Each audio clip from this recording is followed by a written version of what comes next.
Guys, gagawa tayo ng biscuit cake. Ayan, ang ating biscuit cake gagamitin.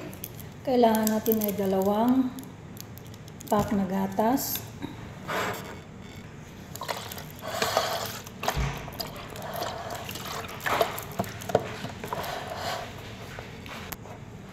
Ayan guys, ang ating gatas. Isaw-saw lang natin ang ating biscuit dyan. Basain lang natin. Pero hindi naman yung basang-basa. Yung tamang-tama lang. Ayan. Bago ilagay natin sa siniya. Ayan. Ito siyang ihilira. 3 layers. Ayan, ganun din ulit. Ayan, ganun lang gawin natin hanggang sa makatatlong layers tayo. Kailangan guys, hindi siya basang-basa.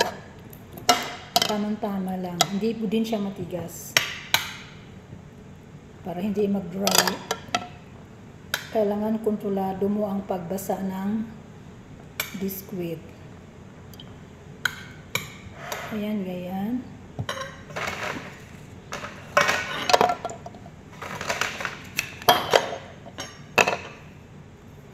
Tingnan natin kung ano ba, dry siya. Kung dry siya, pwede natin siyang basain ulit. Ayan, ganun lang gawin natin hanggang sa makatatlong layers tayo. Ayan guys, nakatatlong layers na tayo. Check natin guys kung medyo matigas ang biscuit, pwede nating lagyan ng gatas. Ganyan ang gawin ninyo para lumambot siya.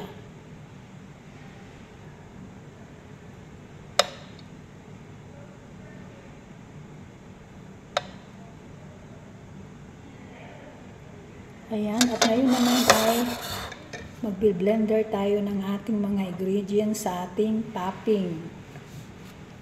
And wait lang guys, kukunin ko ang blender. Ayan guys, ang ating mga kailangan na ating i-blender ay isang cooking cream. Dahan-dahan maglagay nito. Pag medyo malapot na, ay okay na yun, huwag yung malabnaw. At saka cheese, 2 box, 6 ang laman nito sa isang box, bali 12. Ayan, 12 piraso. Tsaka isang cream caramel. Ayan, cream caramel isa. Tsaka isang tea cream. Kung sa Pinas naman kayo ay pwede ang Nestle cream. At ang ating Nesquik powder. Ayan. Kung hindi kayo kontento sa sweet nito, pwede kayong maglagay ng kaunting asukal. Ayan, i-mix lang natin siya. Ilagay na natin sa blender. At kailangan ay malapot, hindi malabnaw ang kanyang cream. Ang ating paggawa ng cream. Ayan, i-mix na natin siya guys. Ilagay na lahat natin ng mga ingredients.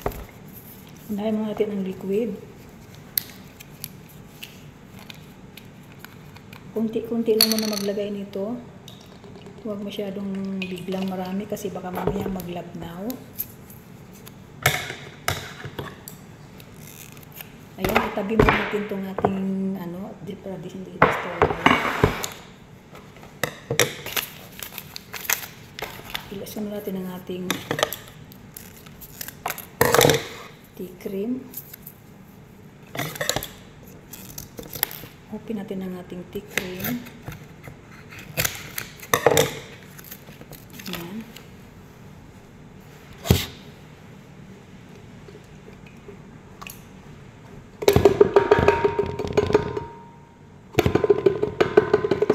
Simutin natin.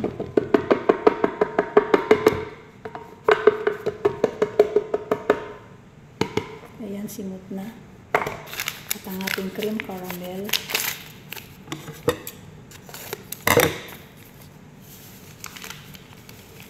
Cream caramel powder to guys ha.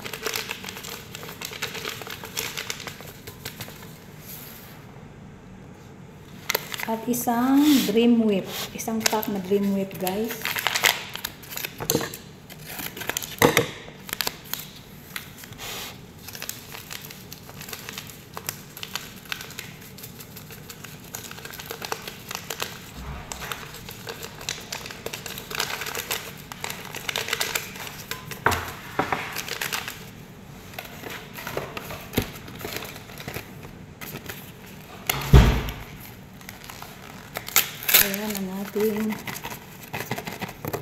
cheese.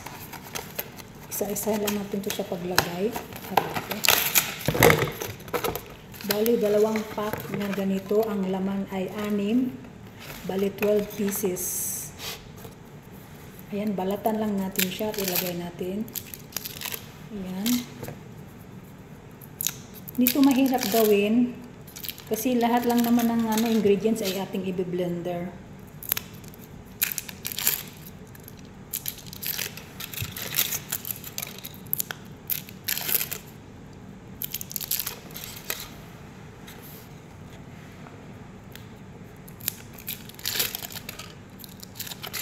Ayan. At maglagay na tayo ng biscuit powder. Nasa inyo yun guys kung gaano karami ilagay ninyo. Basta sa akin ay lasang tsokolate na at saka mag-brown na siya. Yun na yun.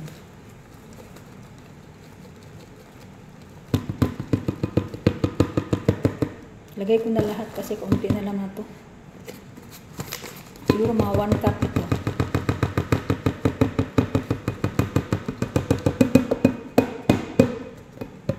Ayan. At i-blender na natin guys. Tulad ng sinabi ko, kailangan ay hindi malabnaw ang ating Ayan. Lagyan natin ng kaunti. Ayan, i-blender na natin. Ayan guys, ito na. Na-blender na natin lahat ng ating mga sangkap. Ayan, ilagay na natin siya sa ibabaw.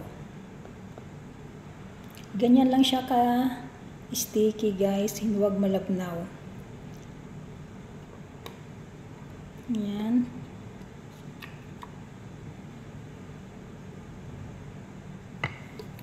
Mabigat ang blender.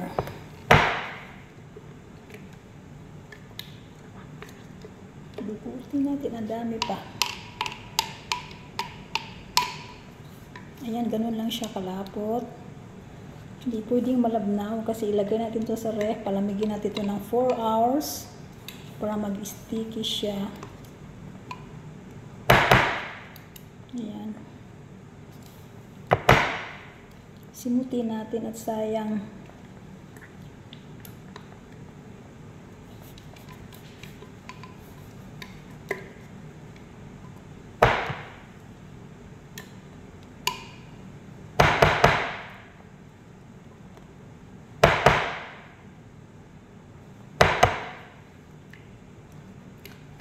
Mayroon pa.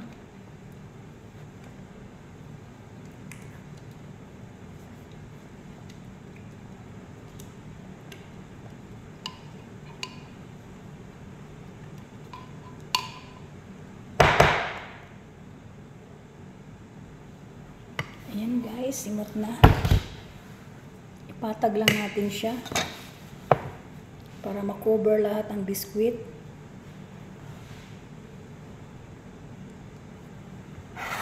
To simple lang to guys, biskwit lang.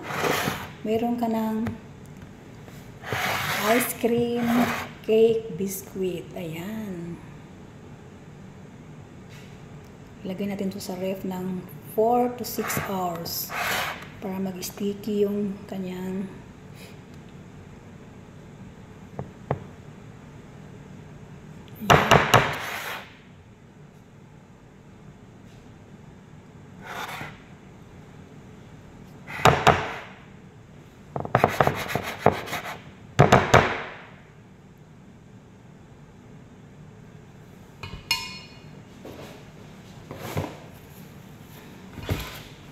ay ano isa para bumaba yung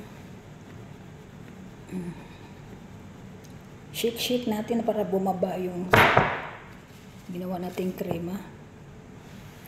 Yan, may ano pa siya, may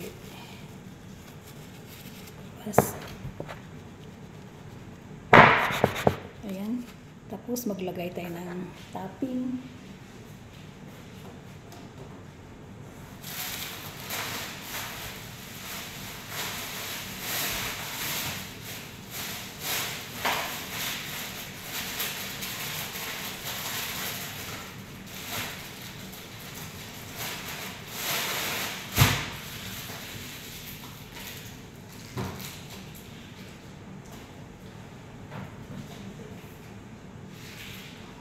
Kuha tayo nito at topping natin. Ayan, durugin lang natin yung biscuit, guys. Durugin lang natin. Durugin lang natin yung biscuit, guys, ha. Ayan, ilalagay lang natin to sa ibabaw, guys. Pinakatapping niya. I-spread lang natin. Para may ibang flavor naman na malalasahan.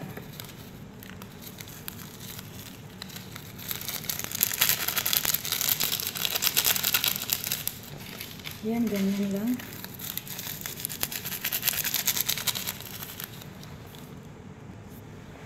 Ayan, nagkuha tayo dito kaunti. Ayan, i-microwave lang natin para matunaw siya. Guys, ito, kung wala kayo, optional lang to ha. Kung wala kayo, okay lang. At ito, kahit anong klaseng biskwit ang itapin nyo, okay lang din. Kung pwede rin ito, yung ginamit natin sa baba, pwede rin ito durugin nyo lang, ilagay nyo sa ibabaw. Ito na yung ating tinunaw, i-ano lang natin.